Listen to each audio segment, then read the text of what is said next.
Some politicians overseeing Maryland's vaccination program are concerned that out-of-state residents might be taking advantage, but nothing in state health department policy prevents it. Well, because they're desperate to get vaccinated. That's why they're crossing state lines. Maryland State Senator Jim Rosapep says it's another symptom of vaccine chaos in the region. So many out-of-state residents are getting vaccinated at this site at Regency Stadium in Waldorf. They outnumber local residents in Charles County. The latest figures show nearly 6% of people being vaccinated there are from another state.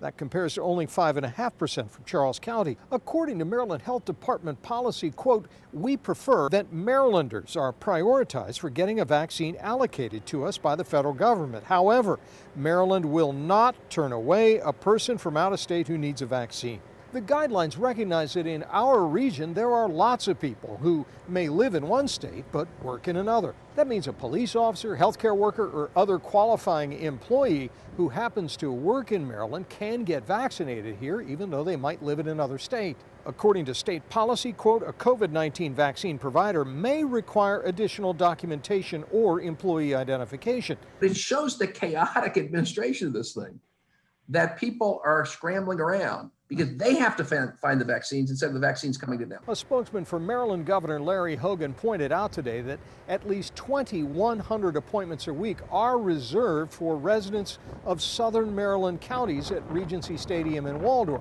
so that local residents are not shut out from getting a vaccination. In Maryland, Scott Broom, WUSA 9.